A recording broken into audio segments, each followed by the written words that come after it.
po, shoutout po sa ating lahat. Ayan, good morning, good afternoon, and good evening. Nagbabalik ang inyong lingkod, Hasa 26 TV. Ngayon po, mayroon tayong reaction video po patungkol po kay Salsal, no? Ayan.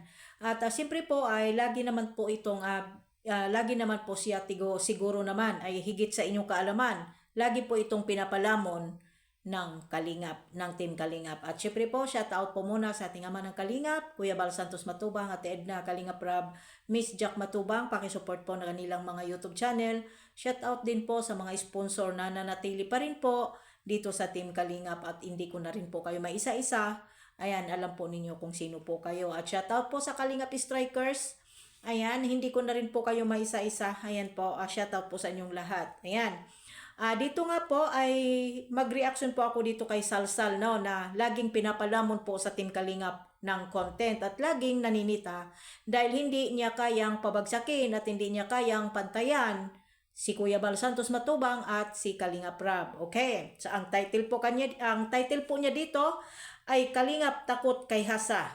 Dito po sinasabi niya ay patungkol nga po dito sa pag-impeach po sa akin ng mga Mekri supporters na mga panatiko. Hindi po ni lahat yun, no? Mayroon pong mga matitino dyan, no? At dito naman po, alam nyo po, Salcido, sa totoong Salsal, no? Walang may takot-takot po, no? Kaya lang naman po sinasabi mong takot para i-trigger, no? Kasi kailangan mo na pong kumain at kumita.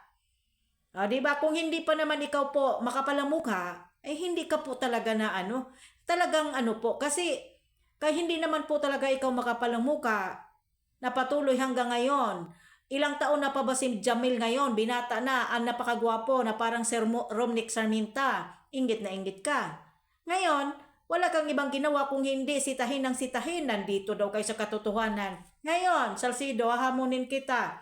Wala tong halong pangbalahura, pangbasto sa iyo. Hahamunin kita.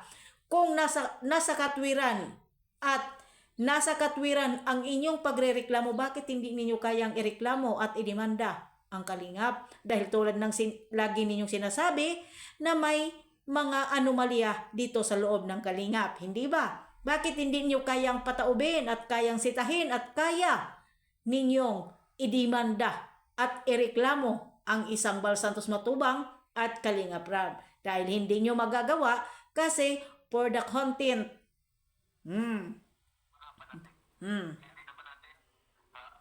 Di ba? Hindi kalabanin nyo. Eh mag-isa lang yan eh. Eh wala namang yan eh. Anong ilalaban yan? Eh wala naman din sa katuwiran yan. Wala namang pinaglalaban. Hindi nyo kaya ang isang hasa? Manghihina. Kapal ng mukha mo. Ikaw, ano nga po bang pinaglalaban mo, Salcido? Wala sa katwiran. Ngayon, tatanungin kita, Salcido, ako, walang pinaglalaban at wala sa katwiran. Tanong ko sa iyo, Salcido, ano nga po ba ang pinaglalaban mo? At ano nga po ba ang pinaglalaban mo at nirereklamo mo at puro ka pamumuna sa Kalingap? Pakisagot. Di ba? Tuloy. Nyo naman. Sorry pero ang hihina nyo. Kung yan ang mga katuwiran. Di ba? Ngayon, tanong ko lang, bakit po laging nag-aabang? Bakit laging Kalingap? Bakit laging Kalingap? Wala na po ba talaga kayong sariling content? Bakit Kalingap na lang?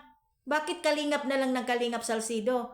Dahil hindi kayo pwedeng makareaction at mag-vlog sa mga ibang community. Kasi dito sa community ng Kalingap ay malaya kayong bastusin, balahurain kahit kayo po ay kumita. Yes, totoo po yung sinasabi ninyo na malaya kayo dahil isa po kayong content creator. Pero, akala ko po ba ay hindi makakapal ang mga mukha ninyo? Akala ko po ba ay nasa katwiran kayo? Hahamunin kita, Salcido. Tulad ng sinasabi ninyo, nandito lang kayo sa tama at pinaglalaban ang tama.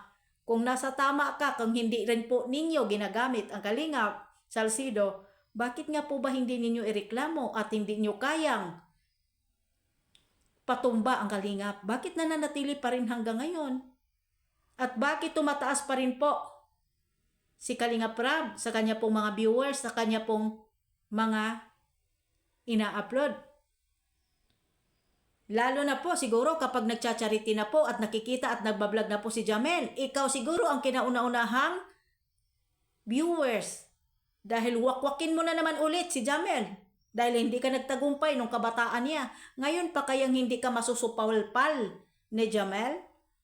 Ngayon, Salcido, tanong ko lang, sino nga po ba ang magaspang ang ugali? Ang isang Bal Santos Matubang at Kalinga Praba o yung tao na laging puro pangit ang mga sinasabi about po dito sa kanila, dito sa loob ng Kalingap? Ngayon, sino nga po ba dito? Sino ba talaga ang nanggagamit at patay gutom na walang ibang ginawa na hanggang ngayon wala pa rin ginawang aksyon? Dahil nasa katwiran kayo at nasa tama at pinaglalaban ng tama, bakit hanggang ngayon hindi pa ninyo magawa ng paraan na irereklamo ang isang Bal Santos Matubang at si Kalinga Prab? Kasi hindi nyo kaya dahil legend po sila na foundation dito sa loob ng Kalingap. Diba? Kasi hindi nyo talaga, katulad pa lang ninyo, nabanggain ang Kalingap na wala naman po kayong mga, hindi naman po kayong mga legend charity vlogger or ano pa man po. Dahil paano lang kayo nandito lang naman po ikaw nagpapakapal ng mukha na sige content pa mo muna. Ngayon, mamamatay ka na lang po, talagang inggit ang nananalaytay sa bituka mo. Ubod ka kasi ng demonyo at kapal ng mukha mo. Asikasuhin mo yung hitsura mo kasi namamanas-manas ka na, naghuboy-huboy ka na, kawawa ka naman. Sa sige ka pang pangingialam sa Kalingap. Kasi kapag may katwiran kayo, sa totoo lang, katulad ni Kapitana, sa totoo lang, kung talagang pinaglalaban ninyo ang naaapi, katulad ni Kapitana, sabi niya, ipaglalaban lang natin ang inaapi niya. Inaapi.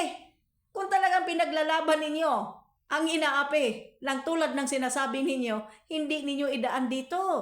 Idaan ninyo sa legal kung hindi man lang po talaga na ginamit lang po ninyo for the content, for the views, para sa pangsarili ninyong interes, para lang sirain ang Kalingap.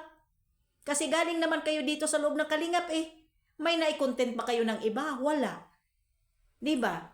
Parang si Kapitana lang yan.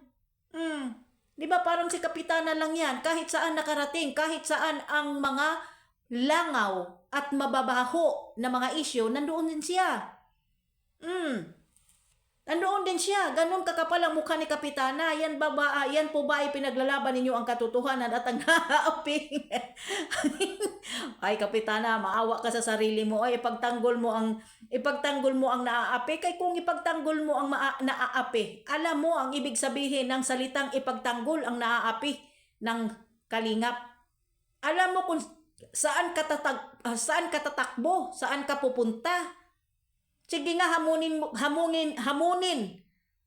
ko nga kayo. Sige nga, ipaglaban nga ninyo yung mga tao na galit sa Kalingap. Alam ninyo kung saan kayo pupunta. Naawa ako sa inyo. Hanggang dito na lang po. Maraming salamat po sa lahat and God bless.